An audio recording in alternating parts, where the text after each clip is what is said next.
new Super Mario World, created especially for the Super Nintendo Entertainment System. It's a bit more exciting, a bit more challenging, a bit more graphic, a bit more colorful, a bit more realistic, a bit more levels, a bit more secrets, a bit more enemies, a bit more friends, a bit more sound, a bit hotter, a bit cooler, a bit weird, a bit more revolutionary, a bit more Mario, a bit more of what you want. It's streaming here, and it's yours only if you get new Super Nintendo. Now you're playing the power, super power. This isn't about a haunted game or a game doing something impossible or even something it shouldn't have.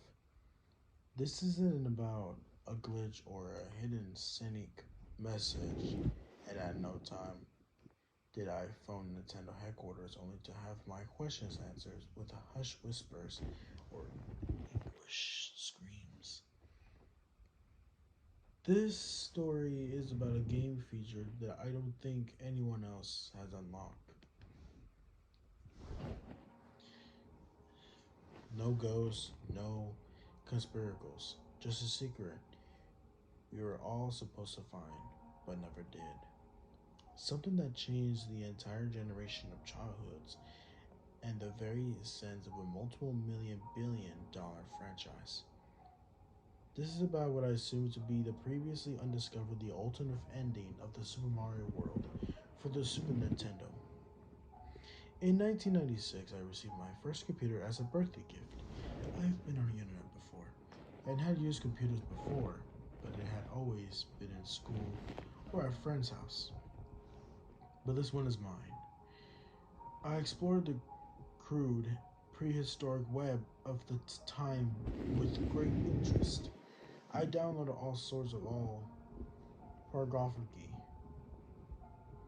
pornography, and even printed out, which made absolutely no sense.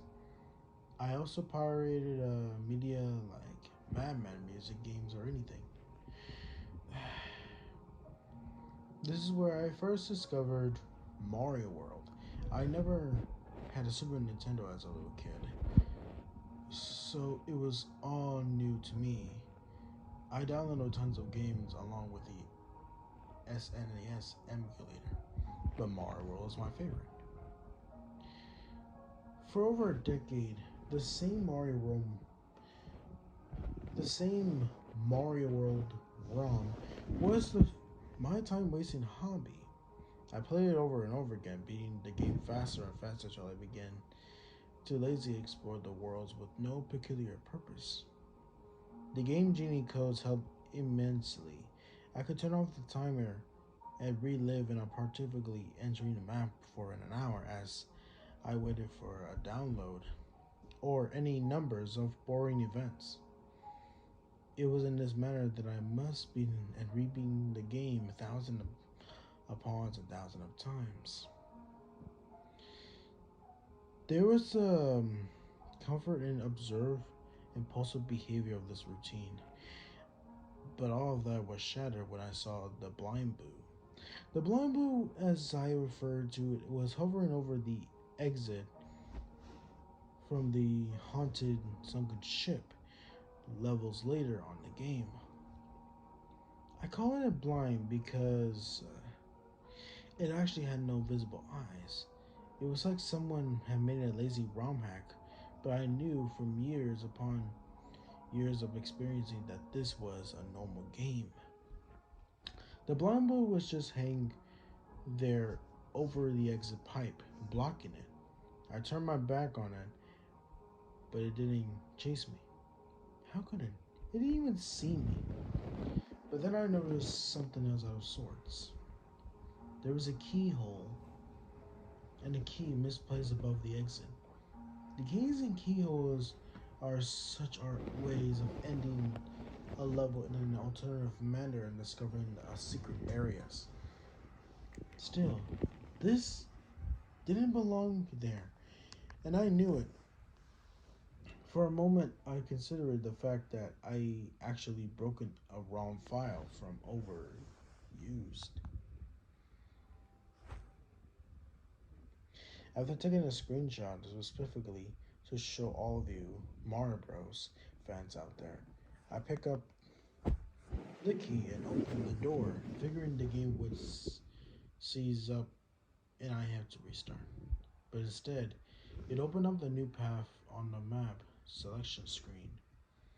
A whirlpool next to the Bowser's already creepy head cave thing. I pressed the right arrow and moved onto the whirling drain. Oh god, no. This doesn't really strike me as odd because if you're familiar with a Mario World game, there is an area that's called Star Road that you may know it has similar names, like just stuff like Tumblr and Awesome. All manners of dumb words and phrases. Most of the areas were called Vanilla Forest 1 and Donut Mountain 3 and all that. But there were maps with and on names like that. What concerned me, though, was Mario's expression surprise, shock, or fear. I entered the map. Oddly enough, the whirlpool in the middle of the lake began to standard castle entry animation. Mario walked up to the castle door, looked up, then went in. I could tell it was underwater though, because of the bubbles that periodically emerged from the sprite's mouth and floated to the top of the screen. Inside of the castle, it started to look more and more like I was in fact experiencing a glitch. There was no room to jump, no room to do anything but ran left and right. I must have gone right for like 10 to 20 minutes, just holding the B button and running along at full speed. After a while, I did run into one or two blind boos in the darkness above, then three or four, then the screen was filled in. Mario was, well, Mario just keep running and I look at it. They just kind of hung there, doing nothing. They wouldn't chase me if I did turn my back, as with the previous blind boo. If I made any noises like Mario jump sound, they would just kind of shudder a bit. Like they heard of a sound of a Mario's movement, but couldn't do anything about it. But they couldn't do anything about it. Then something made me stop and turn the other way. All I know, a shadow of a doubt that this map was designed specifically to screw with a player, not because of the giant bleeding boo that was hemorrhaging pursuively from its face, because it was inescapable. There is literally no way to avoiding it by killing it. As you can clearly see above, that is, unless like you and me have the game genie cheats on hand, I switch on the code for the permanent visibility. I let the being Bill chase me for a while, but when I was invisible, just to get a good look at the thing, I stop and kill it with my invulnerable touch. Only when I saw the message that hadn't been there when I pressed before. I hate you. That's kind of creeped me out, but on the other hand, it was kind of interesting because it meant this was absolutely a map that was supposed to be an exist, but at some point of a plot element, here's something undiscovered.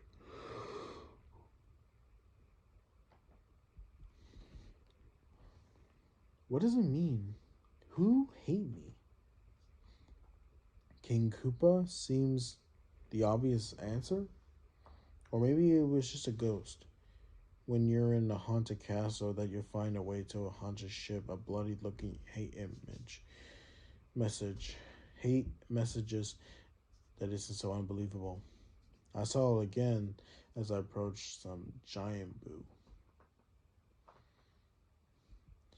I was thankful that the blind boo ended at this point, because the more I watched them shudder, the uneasier I felt.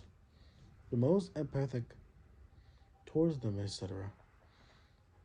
But thankfully, this ended up when I turned my back on a giant boo and this happened. The giant boos with face I haven't seen before, they're always look mad at being awakened. Angry, like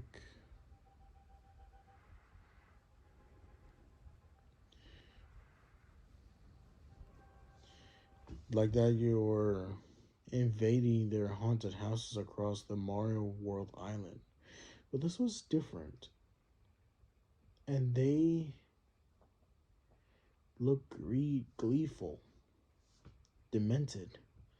I could see right down the throats, which seems odd given the lack of a detail their mouths usually displayed. And yes, of course, I'm going to the address that the message you saw in the picture. Why won't you die? I don't know why. Am I supposed to? I mean, who's asking? I let the giant boos touch me, and they died like Bleeding Bill, of which I had encountered two, despite any attempt to scare the player. I knew being invisible meant invisible no matter what they threw at me. After a while, running down the strange claustropathic corridor with no more eventful happenings, I came into the room with an exit pipe, taking the pipe downward, and I came out in the other end and dropped into the room filled with water. The water made sense, this being a sunken castle beneath the whirlpool and all. I was rewarded for my troubles with a question mark block, and I received the mushroom for me. I could have easily done this with a cheat code, but the thought had escaped me as I faced all these new and strange sights. The first creature I encountered in the underwater portion of the castle were thwomps. Unless you have been living under the rock since like the mid 80s, you know thwomps are stone like square creatures that hung from the ceiling and fall whenever you came near. They try to crush you, as essentially. Well, these swamps line up in a tight now. Well, these swamps line up in a tight row, drop repeatedly and randomly with no real trigger or any sense of logic. They would just wait and drop whenever they seemed to feel like it. It also looked like these swamps have been very successful swamps. More cartoony blood. This was getting pretty unusual for Mario Bros. Franchise, which I haven't recalled seeing blood in all. Now I've seen it used 3 times. The bloody bills, the message, and these practical smashing, grinding thwomps who were working their victims, who into plumps forever. In the harping effects of the water, I walked slowly under these things, making sure every single one touched me and died. There was almost like 30 of them in a row. The sight of them mindlessly crushing over and over again just made me hate them with an unsettling instantly. What's weird was that the blood caused Mario to slide as if he were on ice level. After walking through the gauntlet of depravity, I swam into more open area that was filled with the spikes on the floor and on the ceiling. It was difficult to swim in this manner without touching the spikes, but since I was still invincible. I don't think much of it. I avoided them for more of a fun than out of a sense I be damaged. It stopped being fun really fast though. Now I knew it somewhat was going on. The bloody messes of the thwomps were unendingly spattering. It was another Mario's.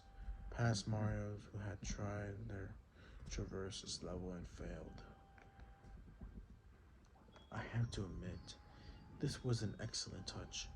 Even if this is what big ghoulish whoever had designed this map actually broke the fourth wall and show you the bloat and motionless abortion of the player's own careless treatment of Mario's Tiny's life. Mario's tiny life.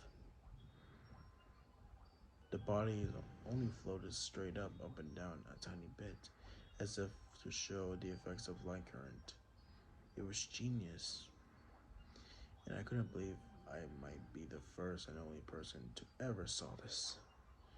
I toyed with the idea of taking more than the one screenshot I just presented to you. Basically, so all of you reading this, I could enjoy the secret map as much as I had, especially this weird little touch. But without swimming, without kicking or moving in any way, the dead Mars started to came at me like a torpedoes. Their face remained blank and blue and dead, but they moved with an outstanding speed.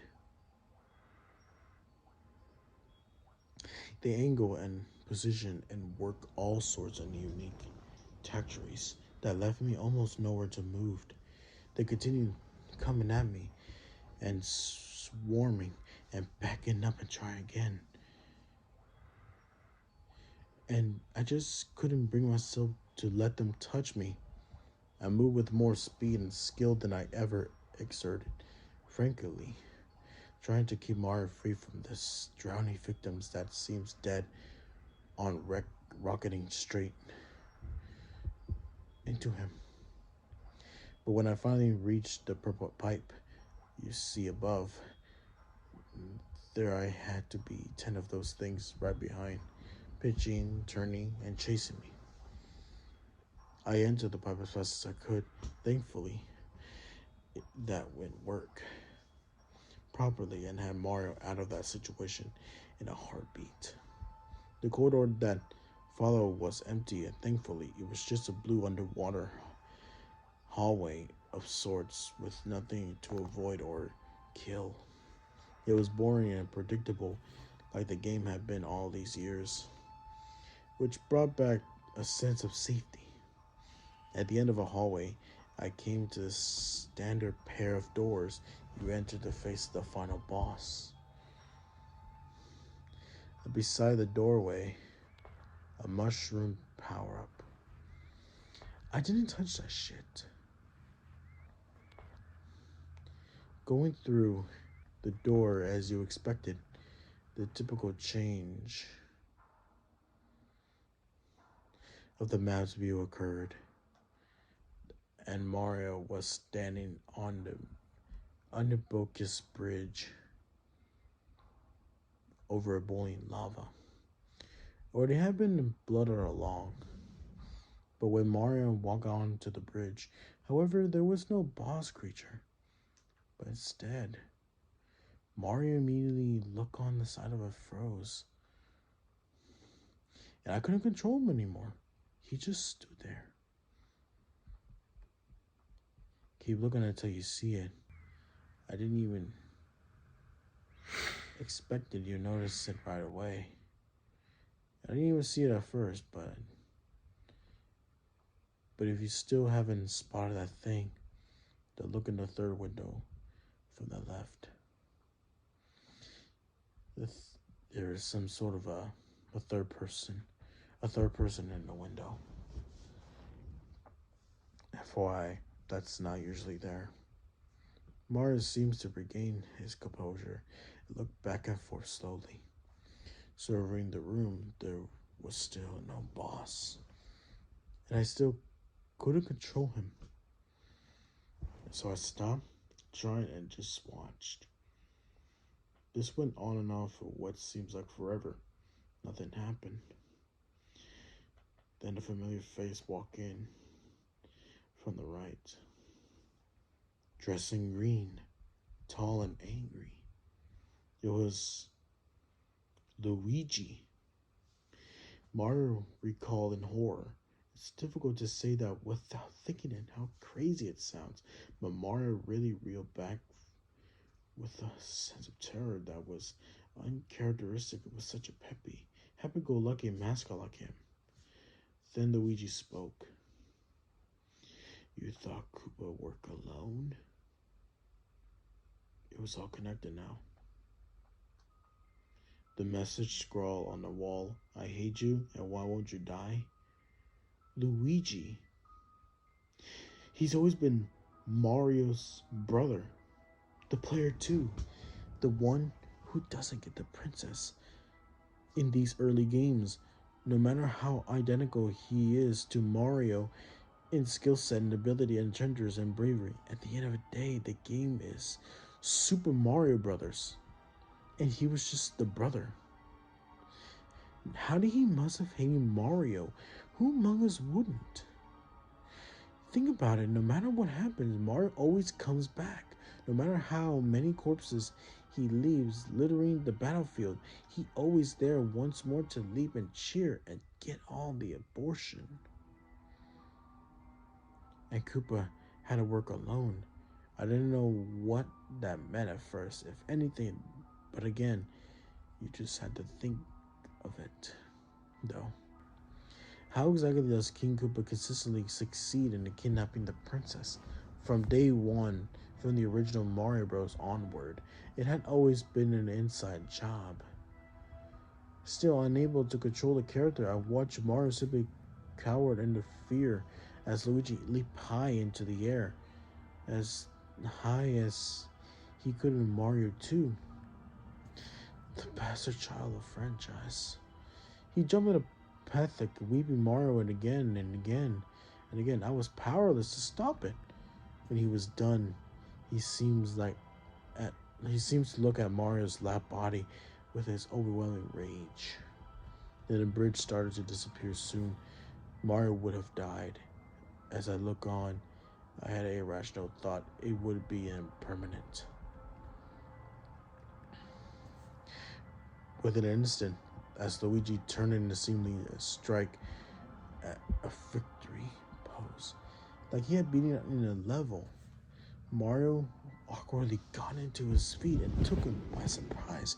Fear and sadness and confusion had given way to anger. Mario's overpowered his brother with little efforts. To this day, I'm still haunted by the final result with his wrathful reprisal. Oh God, no. There was a map title. None of this was a glitch. None of this was a mistake. It wasn't a developer getting back at Nintendo, and it wasn't a ghost-haunted Nintendo cart. It was planned, purposeful, part of the Mario Bros. Mythos. If you beat the same level X number of times, a secret part of a world opened, and you learned that the Mario Brothers through Mario Land, Luigi had secretly been working against you, and he was in effect facilitating the repeated abduction and abuse of the princess. But why? Money? Power? No, it was all there. But because he couldn't take not belonging the one in the spotlight, not being Mario himself. After Luigi died, well, truly died. Mario just sat there on the edge of at the edge of a bridge and then wept. I was forced to watch this for minutes on and before the screen faded to black. I played the rest of the game through to see if anything changes. Nothing else odd happened, as one would expect it since the whole ordeal was just supposed to be part of the actual full story. I couldn't access the whirlpool again. I've seen the events once, and that was all I apparently allowed. I was back in the game as usual, the same exact game I played since the 90s, and would probably continue to play for the rest of my days. Well, it was the same, except for that final image.